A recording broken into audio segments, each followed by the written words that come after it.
They say a woman's kitchen knows her secrets because the pot never forgets the hands that stir it. In Nusuka, elders add, a hearth that feeds the village can also burn the house if the fire is misused. This is the story of Maria, a woman whose cooking fed a whole town, yet whose heart wandered into a fire she was never meant to touch. Among the people of Nusuka, there is an old belief passed quietly from mothers to daughters. When a married woman breaks her vows, her pot loses its blessing. It is believed that if such a woman cooks for her husband, the food may turn against him, bringing sickness or death before another sunrise. Maria was no ordinary woman. She was the pride of Nusuka, strong, graceful, with a laugh that carried like morning songs from the hills. Her food stand near the main junction was never empty. Keke drivers lined up for her rice and stew. Traders left Ogbete early just to taste her pepper soup. Even titled men sent their boys saying, "Go and buy food from Maria's place." Her secret was simple: patience, cleanliness, and heart. She always said, food is not only what you put inside the pot, it carries the spirit of the hands that cook it. Her husband, Sola, was a calm and gentle man, not loud, not proud, but dependable, the kind of man elders call a peaceful roof. They had 3 children, Mimi, Tari, and the youngest, Solu, named after his father. Sola supported her fully. He carried bags of rice on his back, fetched water from the borehole, cleaned tables, and helped at the food stand whenever he could. He never raised his voice, never drank himself into shame, never brought trouble to his home. But the heart does not always listen to wisdom. Before marriage, before success, there was Kenny. They met in secondary school. He was brilliant, the kind teachers pointed at when talking about the future. They studied together, shared umbrellas during Nusuka rains, and walked long, dusty roads talking about dreams. Kenny dreamed of land, farms, and greatness. Maria dreamed of love, simple and lasting. After school, Kenny left for the city. Maria stayed behind to help her mother in the market. Years passed. He never returned. Then Sola came, available, sincere, ready. Her mother told her, "A man who is present is better than one whose shadow lives in promises." Maria agreed, and she built a good home. But deep inside her heart, Kenny's name slept quietly, like a drum beating only during midnight festivals. 15 years later, fate stirred the past.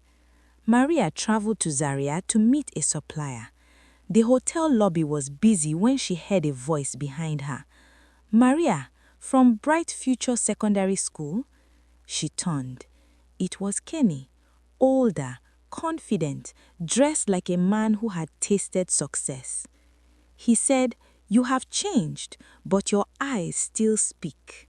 They laughed like old times. That evening, they shared a meal, just to talk, just to remember. She spoke of her family and business.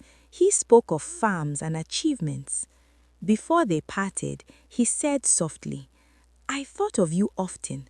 I just didn't think you would remember." That night, Maria did not sleep. Old memories she had buried began to breathe. Each time business took her to Zaria, she called him. Meetings became frequent. Conversations grew deeper. Boundaries faded. It was not planned. It came the way Harmattan dust comes, quietly, then everywhere. One evening, Under a red sky heavy with silence, Maria forgot herself. From that night, peace left her home. In Nusuka belief, when a wife betrays her marriage, the spirit guarding the home turns away.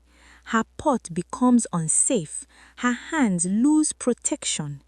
Fear gripped Maria. She stopped cooking. She hired workers and stayed away from the kitchen.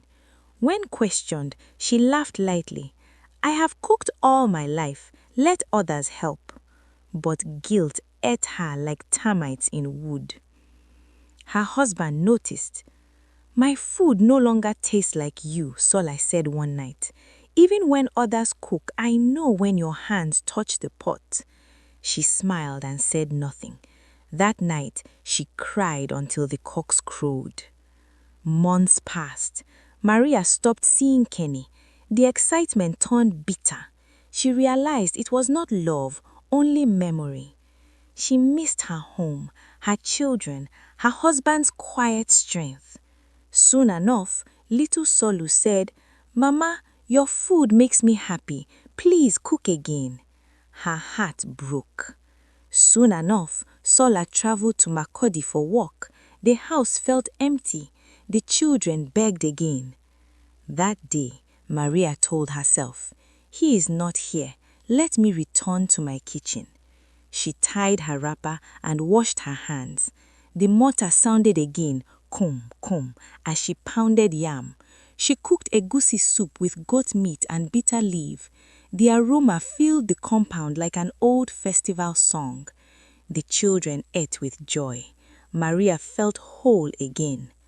But fate does not knock. Sola's journey ended early.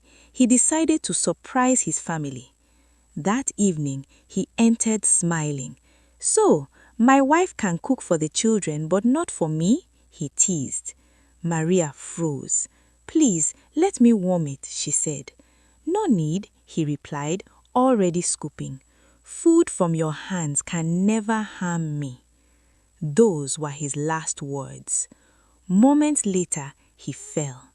By morning, he was gone. They buried him behind the house, as tradition allowed. Nusuka mourned. Whispers followed Maria. She did not speak. She did not cry. Her food business closed. Laughter left her home. And so, elders in Nusuka tell this story to their children. When your hands are blessed, guard your heart. Not every desire deserves to be fed. They say Maria sometimes walks past her old food stand, staring at the pot that once fed a town. She no longer cooks. She no longer smiles. And when the wind moves through Nusuka at night, some say they hear her whisper, "If only I had kept my fire clean." Contentment is peace. Desire can build or destroy. And sometimes the deadliest fire is the one we light within our own hearts.